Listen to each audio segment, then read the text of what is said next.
Hello everyone, this is Priya. Welcome back to our channel commerce world tutorial. मैंने start किया है 12th standard economics chapter number 4 supply analysis. उसमें आज एक और इम्पॉर्टेंट क्वेश्चन स्टार्ट किया है मैंने, concept of cost and revenue. Most of सारे क्वेश्चन मैंने फिनिश कर लिए। अगर आपने उसका वीडियो नहीं देखा होगा तो लिंक डिस्क्रिप्शन बॉक्स में आप उसका वीडियो देख लेना। वो सारे क्वेश्चन पढ़ लोगे तो ये पढ़ना काफी ईजी हो जाएगा। और सप्लाई का चैप्टर स्टार्ट करने के पहले मैंने बोला था कि डिमांड का चैप्टर पढ़ लेना। अगर डिमांड नहीं पढ़े हो तो डिमांड पढ़ के तब सप्लाई का पढ़ना, तब सप्लाई ज्यादा अच्छे से समझ में आएगा। तो स्टार्ट करते हैं concept of cost and revenue. उसमें सबसे पहले मैं स्टार्ट कर रही हूँ कॉन्सेप्ट ऑफ कॉस्ट। कॉस्ट का मतलब क्या होता है? कॉस्ट का मतलब होता है गुड्स बनाने का जो खर्चा होता है, जो खर्चा मुझे पड़ रहा है एक सामान, एक गुड्स एंड सर्विसेज को बनाने के लिए, प्रोडक्शन करने के लिए, उसी को कहा जाता है कॉस्ट। तो उसको हम डिटेल में पढ़ेंगे कि कॉस्ट क्या होता है। When an entrepreneur undertakes an act of production, जब एक एंटरप्रेन्योर प्रोडक्शन करता है तो उसको कुछ इनपुट्स की जरूरत होती है। इनपुट जैसे रॉ मटेरियल, लेबर, कैपिटल, ये सब उसको इनपुट्स चाहिए होता है। तो इस सारे इनपुट्स के लिए उसको कुछ ना कुछ पेमेंट करना पड़ता है। He has to make payment of such inputs. और जो इनपुट्स के लिए वो पेमेंट करता है, जो एक्सपेंडिचर वो इनकर्ड करता है, उसी को कहा जाता है cost of production. Cost of production मतलब गुड्स बनाने का खर्चा। गुड्स बनाने में क्या क्या खर्चा लगता है? तो raw material, land, labour, capital, entrepreneur, ये सारे हमारे गुड्स बनाने के खर्चे हैं जो हमें लगते हैं। एक एंटरप्रेन्योर जब ये सारे खर्चे को करता है तो उसी को कहा जाता है कॉस्ट ऑफ प्रोडक्शन। अब कॉस्ट ऑफ प्रोडक्शन को, कॉस्ट को तीन पार्ट में डिवाइड किया गया है, अलग अलग टाइप के तीन पार्ट। पहला टोटल कॉस्ट, दूसरा एवरेज कॉस्ट और तीसरा मार्जिनल कॉस्ट। अब टोटल कॉस्ट क्या होता है? टोटल कॉस्ट का मतलब गुड्स को बनाने का जो पूरा खर्चा होता है, ओवरऑल खर्चा होता है। तो देखो, total cost is the total expenditure on the factor of production. Factors of production, factors of production पहले आपको याद रखना पड़ेगा। फैक्टर्स ऑफ प्रोडक्शन क्या होता है? Land, labour, capital and entrepreneur. ये चार हमारे फैक्टर्स ऑफ प्रोडक्शन होते हैं। Land, labour, capital and entrepreneur. इन सब पे जो पूरा खर्चा लगता है उसी को कहा जाता है टोटल कॉस्ट। अब टोटल कॉस्ट दो चीजों से मिलके बनता है, टोटल फिक्स्ड कॉस्ट और टोटल वेरिएबल कॉस्ट। अब टोटल फिक्स्ड कॉस्ट और टोटल वेरिएबल कॉस्ट क्या होता है? देखो, फिक्स्ड का मतलब आपको पता चल रहा है कि ये फिक्स है, इसमें चेंजेस नहीं होता। और वेरिएबल का मतलब, वेरिएबल का मतलब ही वेरिएबल का मतलब चेंजेस होता है, जिसमें चेंजेस बार बार होता रहता है। अब टोटल फिक्स्ड कॉस्ट में ऐसे कौन से फैक्टर्स हैं जो फिक्स होते हैं? जैसे लैंड, लैंड हमारा फिक्स होता है। एक बार हमने ले लिया तो उसकी वैल्यू कुछ सालों बाद ही चेंज होगी, कुछ समय के लिए तो वो एटलीस्ट 1 ईयर के लिए तो वो वही रहता है। मशीनरीज, इक्विपमेंट्स एक बार हमने खरीद लिया तो फिर वो भी हमारा काफी लंबे समय तक यूजफुल होता है। तो ये हमारे टोटल फिक्स्ड कॉस्ट में आते हैं। Total fixed cost are those expenses which are incurred on fixed factor, जैसे कि लैंड, मशीनरीज एक्सेट्रा, जिसमें चेंजेस नहीं होते, वो फिक्स होते हैं। और total variable cost, variable cost का मतलब जिसमें बार बार चेंजेस होते हैं। चेंजेस बार बार किसमें होते हैं? जैसे हमारा labour, raw material, raw material जो हमारा है, रॉ मटेरियल जिससे हम प्रोडक्शन बनाना स्टार्ट करते हैं तो उसका प्राइस हमेशा अप एंड डाउन होता है। लेबर के वेजेस हमेशा अप एंड डाउन होते हैं। पावर यानी इलेक्ट्रिसिटी, फ्यूल, ये सब क्या होता है? हमारा हर आए दिन चेंजेस होता रहता है। तो इसीलिए ये सब होता है total variable cost. Total variable cost are those expense of production which are incurred on variable factors, जो ऐसे फैक्टर्स जो हमारे वेरिएबल होते रहते हैं, जैसे labour, power, fuel etcetera.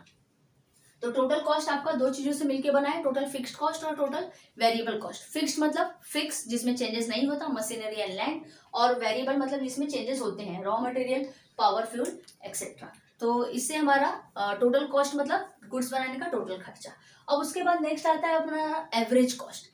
Average का मतलब ही होता है कि किसी एक सिंगल यूनिट का प्राइस निकालना। यानी कि आपने पूरा गुड्स बनाने का खर्चा तो कर लिया, लेकिन उसको मार्केट में अब आप कितने प्राइस में बेचोगे कि आपका ये जो टोटल कॉस्ट लगा है, ये जो कॉस्ट है वो आपका निकले कितने में। आपको पूरा ऑन एन एवरेज एक निकालना पड़ेगा, एक का कॉस्ट। एवरेज कॉस्ट मतलब एक का कॉस्ट। तो एक के कॉस्ट के लिए क्या करना पड़ेगा?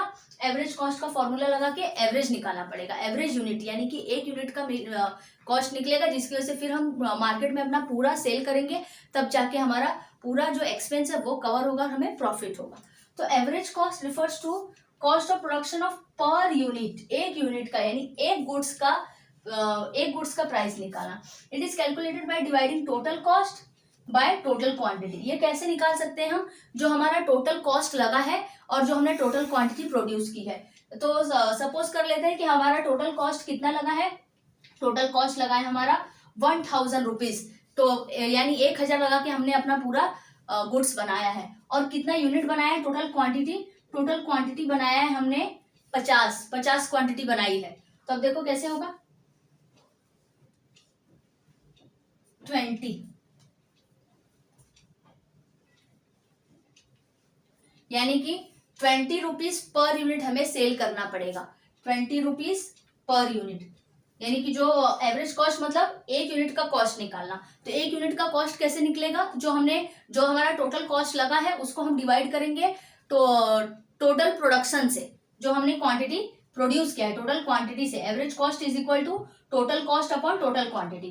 तो हमने सपोज कर लिया कि टोटल जो हमारा खर्चा था, टोटल कॉस्ट लगा 1000, उसको हमने 50 यूनिट बनाया, उतने में 50 से डिवाइड किया तो हमारा पर यूनिट का कॉस्ट कितना आया, 20 रुपीज।